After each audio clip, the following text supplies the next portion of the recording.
여러분 안녕하세요. 오늘은 근대교역 이야기 13주차 제1차 세계대전 이후의 가톨릭 교회부터 배우도록 하겠습니다.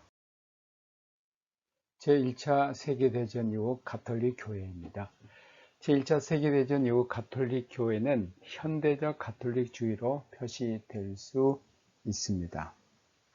가톨릭 교회도 역시 제1차 세계대전은 중요한 시대의 단락이었습니다. 세계교회 중심적인 인도와 제1차 세계대전의 재난 속에서 들려온 현대 자유주의에 대한 적대감 때문에 가톨릭 교회의 전체 상황은 무엇보다 독일 프로테스탄트와는 달랐습니다.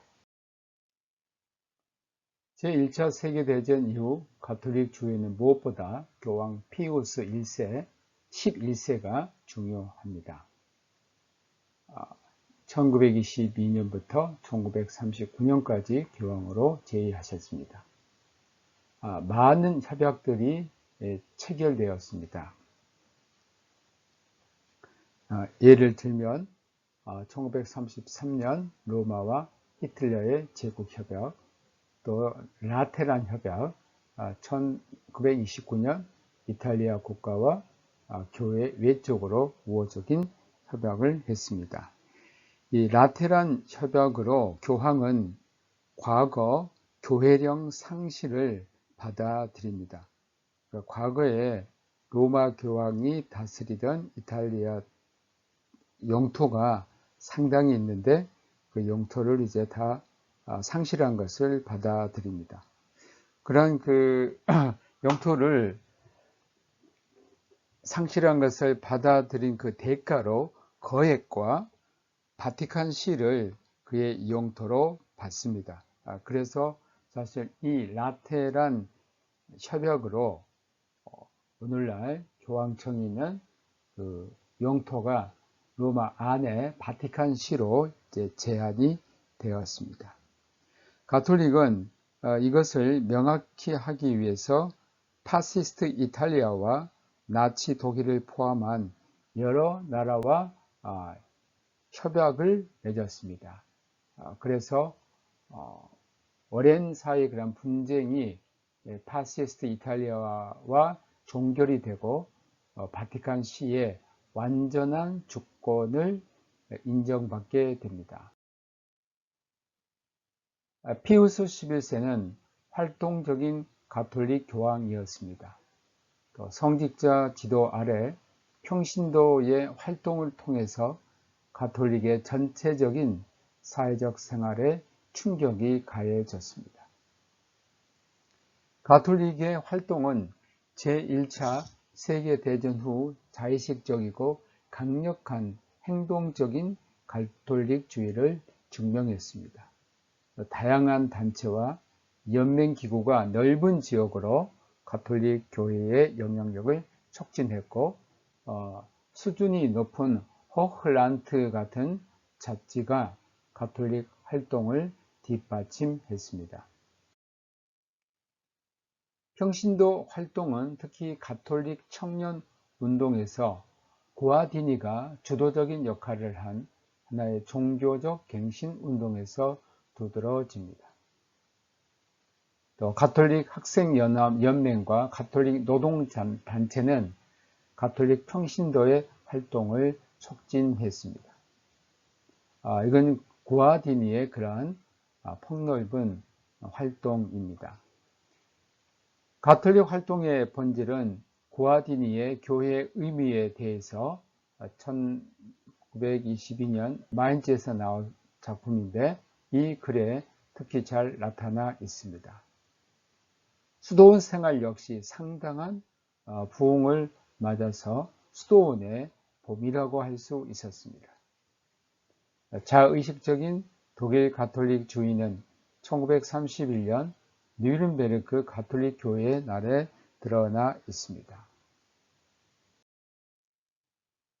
성서운동과 제위운동 속에서 현대 가톨릭의 살아있는 경건을 표현했는데 1933년 가톨릭 성서협회가 설립이 됩니다.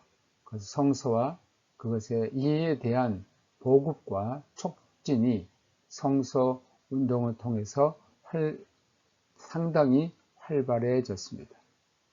또 제의 운동이 활발해집니다. 현대 주관주의로부터 구 가톨릭 교회의 보고로 돌아가자는 것입니다. 이것은 베네딕트 스토원의 보이론과 마리아 라흐가 중심이 되었습니다. 또 그레고리 찬송의 관리와 미사의 공동체적 특징을 강조했습니다. 이 제의 운동은 가톨릭 청년 운동과 밀접하게 관련을 맺고 있습니다.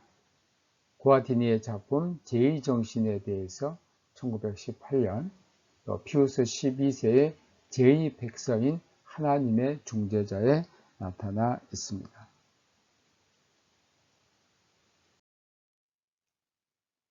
(1918년) 가톨릭 내에서 고교회 연합이 설립이 되었고, 하나의 교회를 위한 노력 속에서 다른 신조 또 다른 교파에 대한 이해를 촉진하였습니다. 다음으로 교회 투쟁의 역사적 전제입니다. 제2차 세계대전 후 민족사회주의 시대의 개신교와 가톨릭 교회의 역사는 교회 투쟁이라는 개념 아래 요약이 됩니다. 죄송합니다. 제2차가 아니고 제1차 세계대전 후입니다. 이 개념은 1933년, 34년에 생겨서 스스로 형성된 고백교회 안에서 교회 내적인 논쟁을 나타내고 있습니다. 교회 행위는 고백적이고 복음적으로 머물러야 한다. 그들의 적은 바로 독일적 그리스도인이었습니다. 도이체 크리스텐, DC로 약자로 쓰는데, 이 DC 독일적 그리스도인은 나치를 지지했던 그러한 단체입니다. 1935년 국가적인 교회위원회 정책 이후에 이 개념은 그리스도교 교회와 민족사회주의 사이의 근본적인 투쟁으로 확장될 수 있었습니다.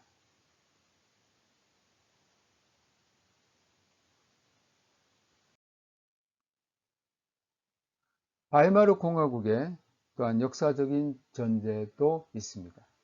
1920년대 개신교 주교회가 새로 얻은 자율성과 자의식은 1933년 이후 교회와 국가의 논쟁에 본질적으로 영향을 끼쳤습니다. 변증법적 신학으로부터 민족사회주의 이데올로기를 방어하려는 중요한 이 자극 형성이 바로 1920년대 개신교 주교회에 있었습니다.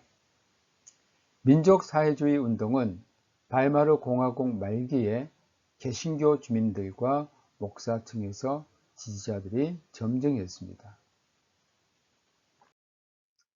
개신교 시민층의 민족적인 사고방식은 민족사회주의 운동의 목적과 의도를 현실적으로 파악하는 것을 방해했습니다.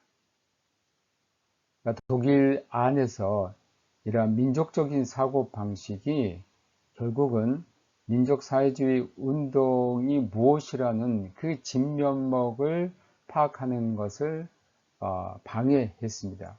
즉 쉽게 말하면 히틀러의 그러한 민족사회주의 운동의 그 근본적인 목적, 또 그들의 현실을 제대로 이해하지 못하게 했습니다. 그게 바로 개신교 시민층에 있었던 독일 민족이라는 아리안의 그러한 핏줄을 타고난 이들의 민족적인 사고가 민족사회주의 운동을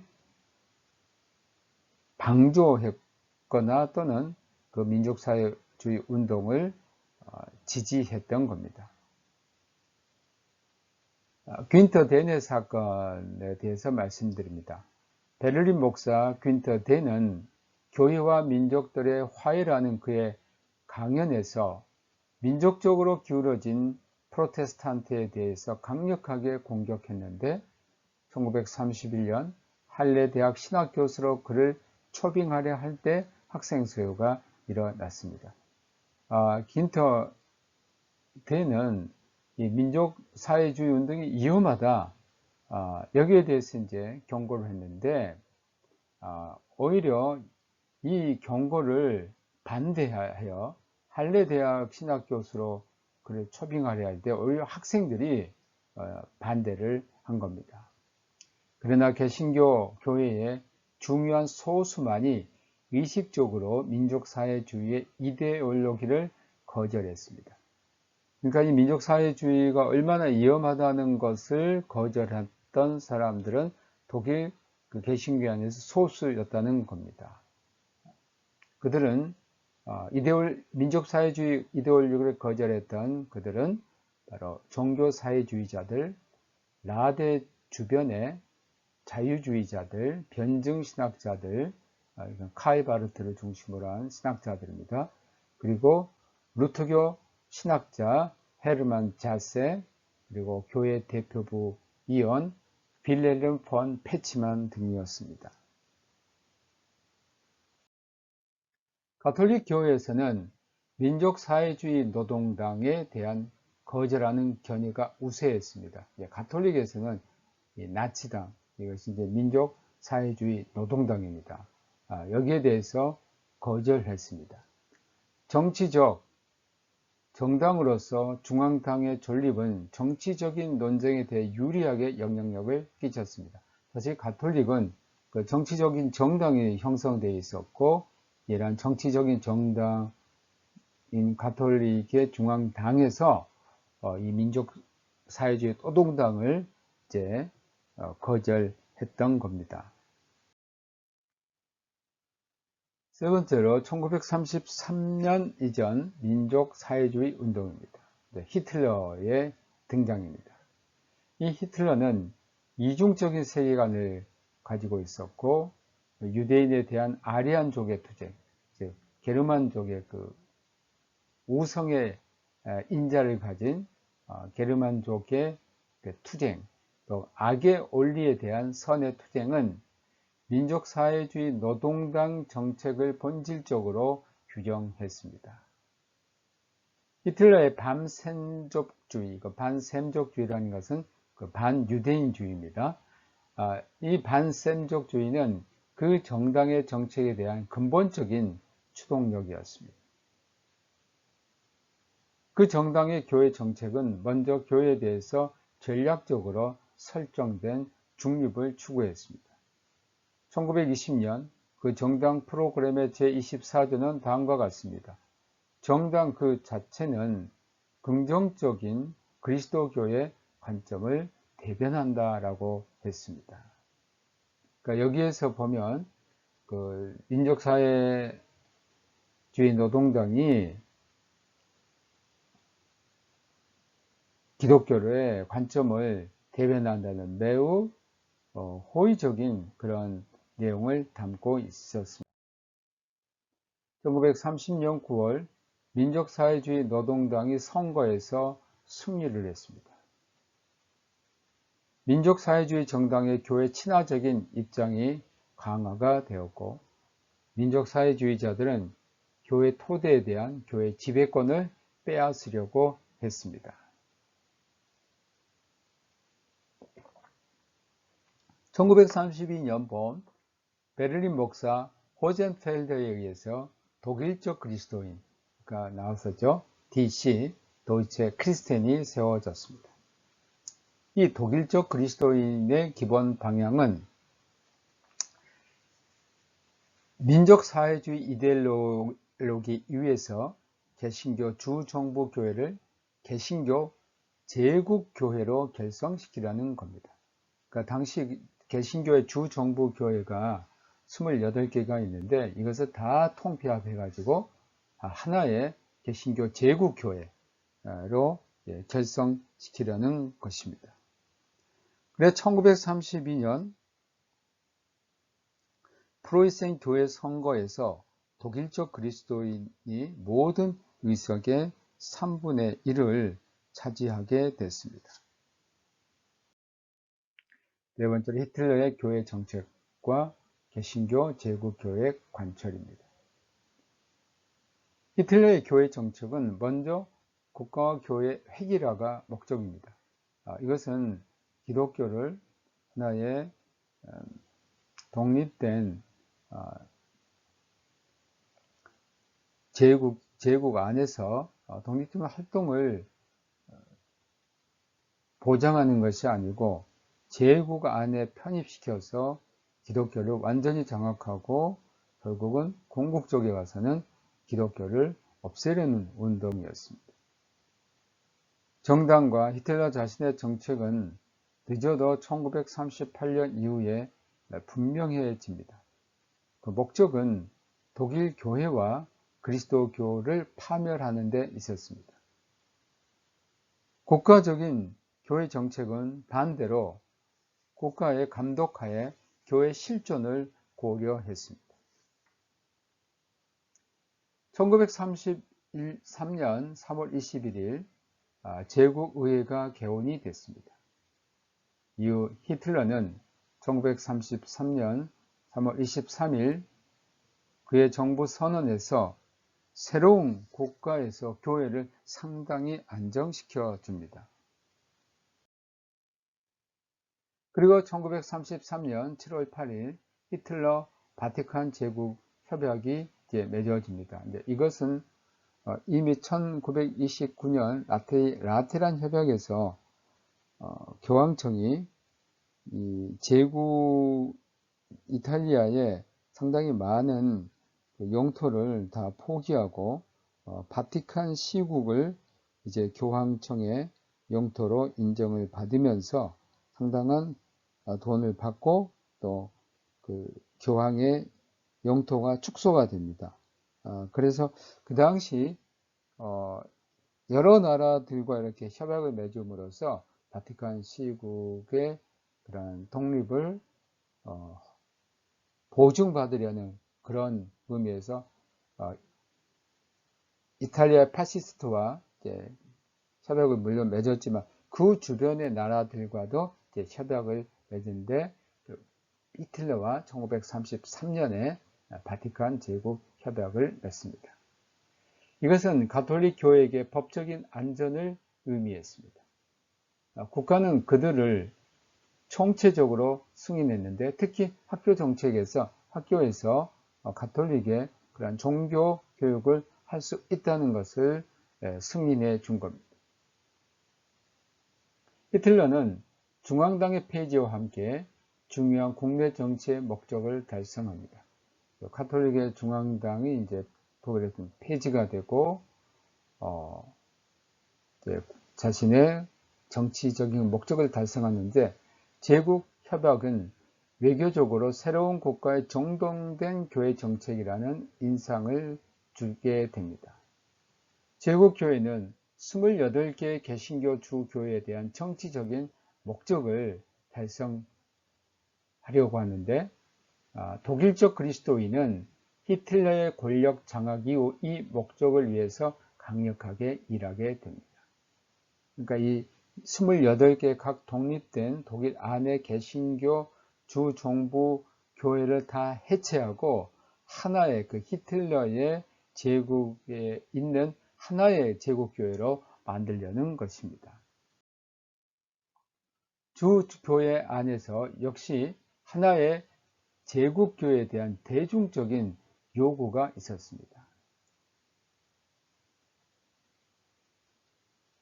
카플러, 이 카플러는 3인위원회 가운데 한 명인데 그 3인위원회에 속해 있는 사람이 헤르만 카플러, 아우구스트 마라렌스, 그리고 헤르만 알버트 헤세 이 세 사람인데 이러한 3인위원회 이제 이것을 단초로 히틀러는 별로 이름이 나지 않았던 케닉스베르크 군목인 루드비히 밀러에게 개신교 업무의 정권을 부여해 버립니다. 그러니까 어떻게 보면 이제 교회의 어떤 그 실질적인 정치적인 힘을 이 밀려라는 군목이 갖게 됩니다. 그래서 국가로부터 독립을 유지하기 위해서 개신교 주교회는 보델슈빙을 제국 감독의 유일한 후보로 내세웠지만 외부의 압력과 내적 불일치로 보델슈빙이 사퇴를 해버립니다. 따라서 밀러의 지도 아래 1933년 7월 11일 독일 개신교의 헌법 작업이 통과가 되었고 1933년 7월 14일에 제국법이 통과됩니다.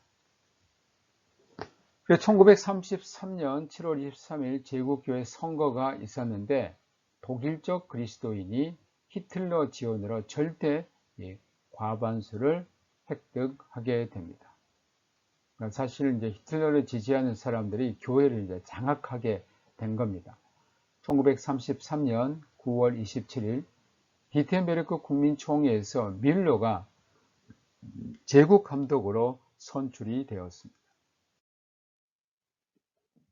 개신교의 획일화의 목적은 달성되었으나 1933년 말의 상황은 본질적으로 변하기 시작합니다. 그게 고백교회 출현과 1933년, 34년 교회 투쟁의 시작입니다.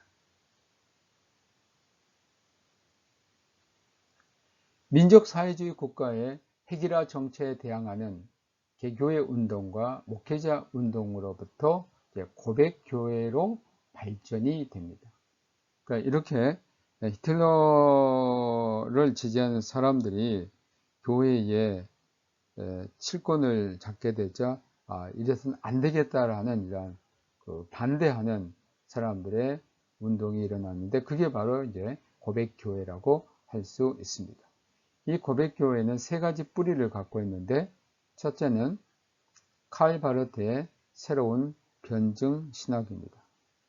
칼 바르트는 독일적 기독교 그리고 히틀러에 대해서 분명한 반대를 했던 신학자인데 1934년 본 대학교의 그 신학 교수로서 활동을 했는데 1943년에 히틀러가 칼 바르트를 추방해 버립니다. 그리고 스위스 바젤에서 활동을 합니다. 두 번째는 목사 긴급 동맹과 개교회에서 그리스도교 신조와 연결된 교회를 위한 투쟁입니다. 이들을 통해서 자유총회가 형성이 되었고 또 셋째는 성서와 신조에 연결된 교회는 변증법적 신학과 함께 민족사회주의 이데올로기에 대항해서 공동의 언어를 발견을 했습니다. 1933년 여름에 칼 바르트의 작품 오늘의 신학 실존이 출간이 됐습니다. 이와 함께 그리스도교적인 신앙 고백이 일상 주제가 되었습니다. 그러나 교회 정치는 아니었습니다. 1933년 9월 6일 프로이센 주교회는 국가의 모형에 따라 소위 아리안 조항을 결정했습니다. 여기에서 아주 극명하게 민족주의, 인종차별주의가 나오는데 유대 출신 목사와 교회 공무원은 자기의 공무로부터 해고되어야 한다는 겁니다. 여기에서는 유대인들을 철저히 다 배제해 버립니다.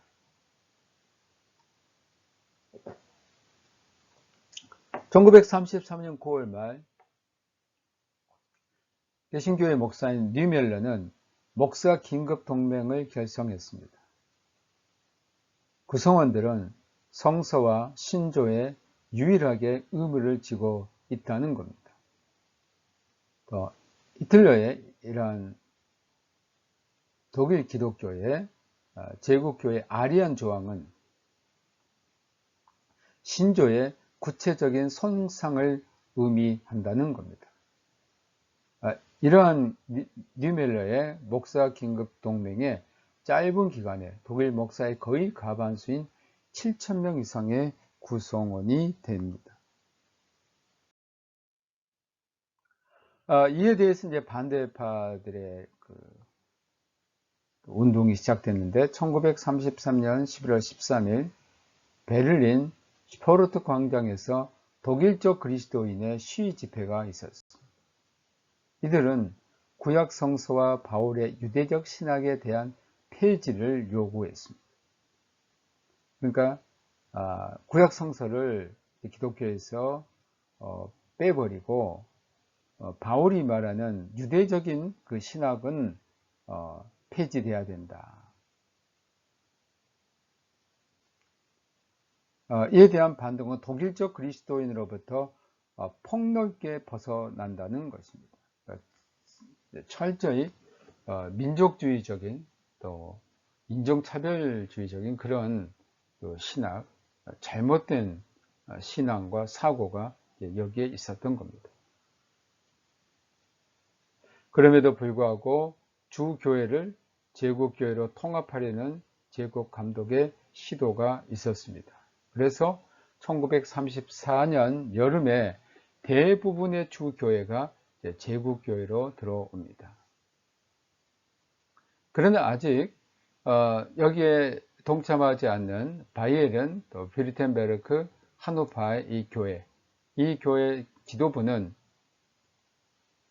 주교회 감독인 마이저, 또 부름, 마라렌스와 더불어 제국교회에 들어가지 않았습니다. 이들 감독들은 개교회로부터 지속적인 지지를 받았습니다. 1934년 4월에 자유총회 대표와 아직 훼손되지 않은 주교회들은 함께 국가의 폭력 정치들에 대항하여 항의를 했는데 그게 바로 울름 선언입니다. 울름어 에어클레룽입니다. 1934년 5월 말경 독일 개신교 교회의 제1차 제국 고백교회 총회가 개최되었습니다. 여기에는 루터교, 개혁교회, 연합교회, 자유총회, 교회날 개교회들을 포함해서 고백교회 총회를 열었는데 이곳에서 6개의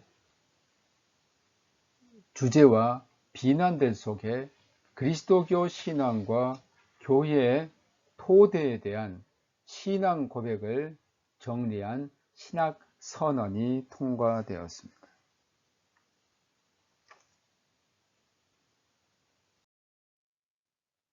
특히 칼 바르트의 신학이 이 신앙 고백에 받아들여집니다. 제1태제는 다음과 같습니다.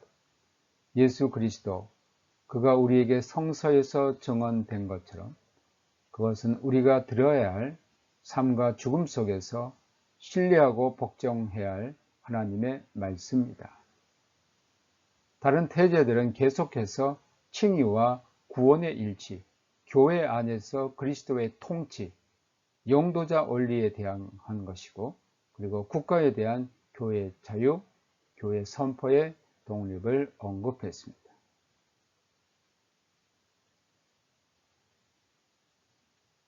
그러나 이러한 그 칼 바르트를 중심으로 한 이 바르멘 태제에 대항해서 루터주의의 비판이 있었습니다. 그러니까 이 루터주의는 사실 히틀러에 동조했던 그 신학자들의 주장입니다. 엘랑의 신학자 에르트와 알트하우스는 율법과 복음의 변증법적 의미에서 율법을 보려고 하지 않았습니다. 그들은 민족사회주의 국가와 그의 영도자를 그들은 하나님에 의해 세워진 질서로 인정을 했습니다. 그러니까 이들은 이제 칼 바르트를 중심으로 한 고백교회 운동과 또 자유총회와 정반대의 의견, 히틀러를 옹호하고 히틀러를 하나님에 의해 세워진 질서로 인정을 했습니다. 여러분 아마 이 신학자 가운데 엘러트는 굉장히 유명한 신학자입니다만 한국에는 그렇게 많이 알려지지는 않았습니다.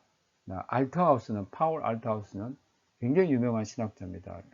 한국에도 많이 알려졌고 또 그의 책들도 번역되어 있는데 루터 연구가로 세계적인 권위가 있는데, 이 사람들은 사실 당시 히틀러의 옹호자들이었고 또 이러한 고백교회 운동에 대항했던 사람들입니다. 그들은 소위 1934년 6월 11일 안스바흐 공고에 서명을 했습니다. 우리가 이 역사에서 보면 신학자들과 또 목회자들, 목사들이 한편에는 양심과 신앙에 서서 히틀러에 대항해서 싸우고 고난을 당한 사람이 있는가 하면, 또 한편에는 히틀러를 옹호하고 히틀러를 하나님이 세운 용도자로 인정하는 정말 비양심적인, 비신앙적인 신학자들과 목회자들이 있었음을 우리 역사에서 보게 되고, 오늘도 이러한 일들이 계속되고 있음을 볼 수 있습니다. 1934년 가을 제국교회 지도부, 국가, 정당과 바이엘은 비르텐베르크 주교회 사이에 논쟁이 일어나게 됩니다. 1934년 10월 말 제2차 제국 고백교회 총회가 베를린 다알렘에서 개최되었습니다. 이곳에서 독일의 고백교회가 독일적인 그리스도교 교회부와 궁극적으로 갈라지게 됩니다.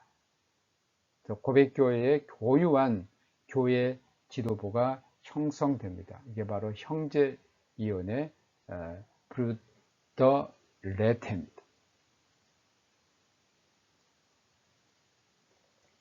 훼손되지 않은 교회 지도부와 함께 그들은 첫 번째 독일 개신교의 임시 지도부를 형성했고, 의장은 주교회 감독인 마라 렌스였습니다. 1934년 말 밀러의 교회 정책의 좌절이 분명해졌습니다.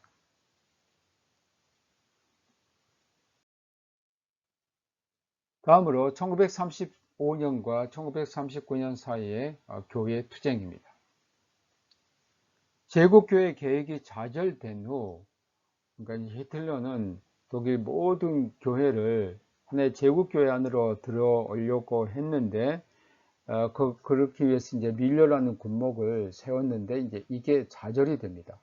히틀러는 1935년 9월 한스 켈을 교회 업무를 담당하는 제국 장관에 임명을 합니다. 그는 개신교를 평화롭게, 더 개인적으로 그는 민족사회주의와 그리스도교가 일치될 수 있다고 확신을 했습니다. 켈은 독일 개신교의 지도부를 넘겨받아야 하는 제국교회 대표부를 소집을 했습니다. 거기에 맞서 다양한 주교회 대표부와 지역교회 대표부가 구성이 됩니다. 교회 대표부 설립과 함께 독일적 그리스도교 지도부와 마찬가지로 고백교회의 교회 지도부의 조직도 정지가 되어 버립니다. 그래서 교회 지도부의 정책에 대해서 고백교회에 분열이 일어납니다. 왜냐하면 훼손되지 않은 교회와 몇몇의 루터교적인 형제위원회는 상황이 좀 더 나아지리라는 희망을 갖고 있었습니다. 반대로 고백교회의 프로이센 형제위원회는 교회 대표부에 각각 동참하는 것을 거절했습니다. 1936년 2월 바드 웨인하우젠의 제4차 제국 고백교회 총회에서 고백교회 분열을 극복하려는 시도가 무산이 됩니다. 온건원 측에는 바이에른, 비르텐베르크, 그리고 하노버 교회에 손상되지 않는 교회와 또한 몇몇의 루터교 교회의 형제위원회가 속했습니다. 그들은 1936년 3월 18일에 형성된 루터위원회, 루터 라트를 통해서 대변이 되었습니다.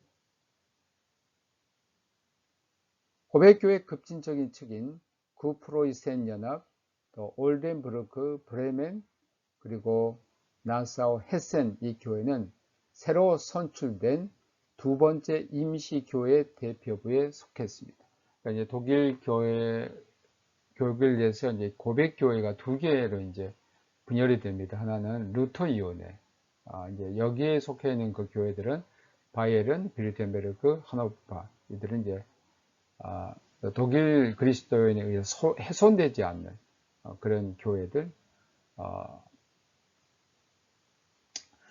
그래서 이제 이들이 만든 것이 루터이온회고, 또 하나는 더 급진적인 측인데 그 프로이센 연합, 올덴부르크, 브레멘, 나사우, 헤센 이 주 교회, 주 정부 교회들이 이제 임시교회 대표부에 속하게 됩니다. 고백교회 분열 배후에는 무엇보다도 신학적인 차이가 있었습니다. 즉, 교회를 교회되게 하는 물음에 있었습니다. 여기 이제 지도자는 1936년 보네퍼가 그 선언을 했는데, 독일의 고백교회로부터 의도적으로 벗어난 자는 고문으로부터 벗어난다라고 주장을 했습니다. 그리고 1936년 5월 고백교회 급진파는 민족사회주의 국가에 의해서 인권이 침해된다는 것을 고발하고 히틀러에 대한 백서를 통과시켰습니다.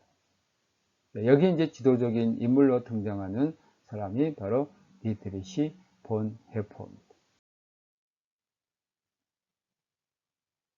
교회 대표부의 국가적인 정책은 고백교회의 분열과 함께 다시 좌절이 되었습니다. 1937년 2월 제국 교회 대표부는 물러나게 되고, 예측된 히틀러에 의한 전 개신교의 새로운 선거는 뜻밖에도 이루어지지 않습니다. 대신 교회에 대한 국가적인 압력이 점점 더 가해지게 됩니다.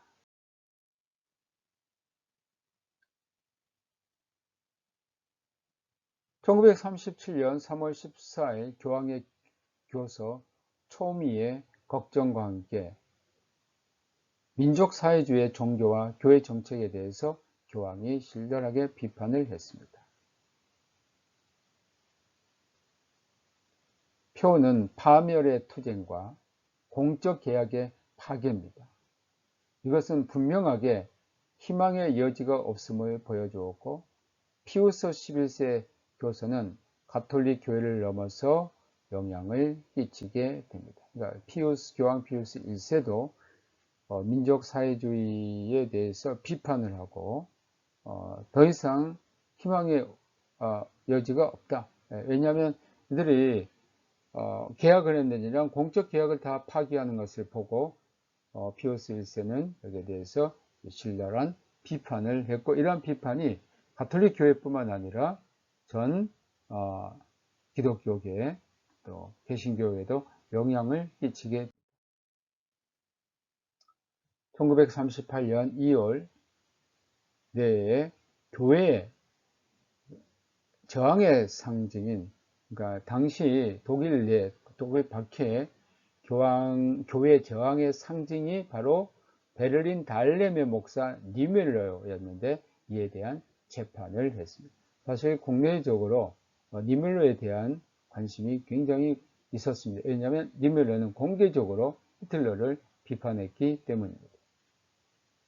히틀러의 명령에 의해서 니멜러는 용도자의 개인적인 적으로 전쟁이 끝날 때까지 작센하우젠과 다호 강목에 구금되었습니다. 많은 개신교 목사 또 가톨릭 성직자가 박해를 받고 투옥이 되었습니다.